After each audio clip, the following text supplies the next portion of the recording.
So tell me about the Davis-Peplin duo. Where did you guys meet? How did you guys get involved in jazz? Tell the story. Well, I was playing at the Jazz Estate one night, and I lost $300. It fell out of my pocket, so I went back the next night to look for it, and I heard Neil, who I hadn't seen in years, and he was playing with Eric Jacobson's band, and he was just killing. So I asked him if he wanted to do a duo, and I had told him that I've been trying to do this thing with the cymbals, which at the time I only had one cymbal going, the hi-hat, and he said yes, and we started rehearsing, and he started booking us all these steady gigs. He got us a steady gig at the Lemon Lounge, a steady gig at the Hi-Hat. Now we've got a steady first Thursday at the Estate, and Chic, and what else? We had some other stuff. We did the Easttown Market as well. Okay. And so, Chance, did you ever find your $300? No. Oh. No, but I got my money back. But it was worth it? Yeah. It was worth it, yeah. Absolutely. Now, who did you start listening to when you said, okay, I'm going to do jazz, I'm not going to do the rock and roll route? Well, the true way that I got into it, I guess this was around 1995, 96-ish time. I was still living at my parents'. I was a high school student, and I was teaching students, like, I would go to their house.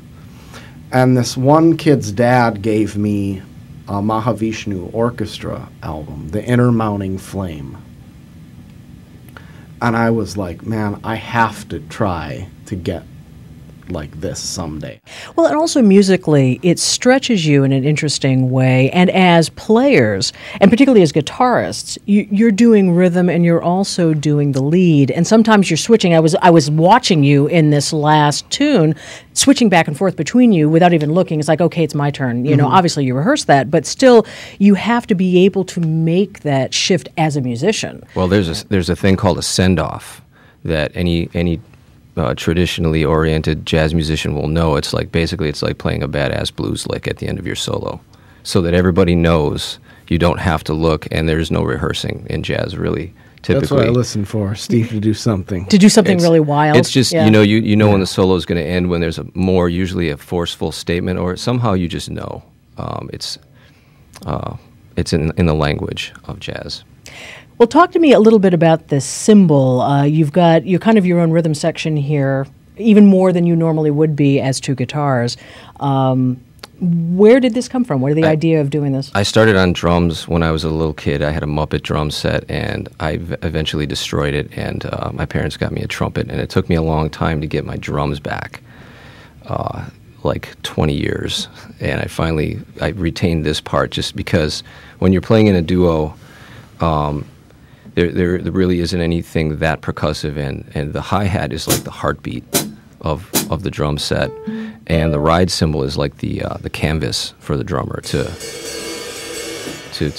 orchestrate patterns. So you don't even really need the snare and the bass drum to have the basic elemental feel of jazz. So before we get into the music, though, I just wanted to comment. You're doing the drum. You're talking about doing the percussion, but of course you're doing it without sticks or brushes.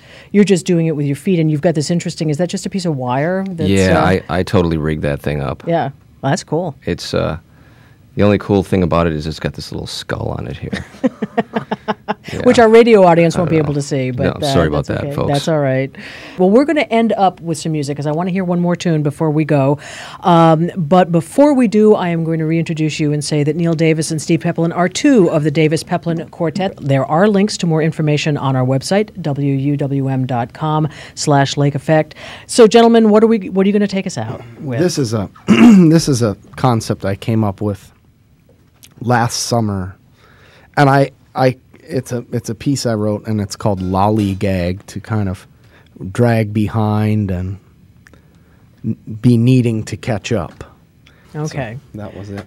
Well, before we go, gentlemen, thank you both so much for coming in. I appreciate you playing for us today on Lake Effect. Thanks for having us. Thank you.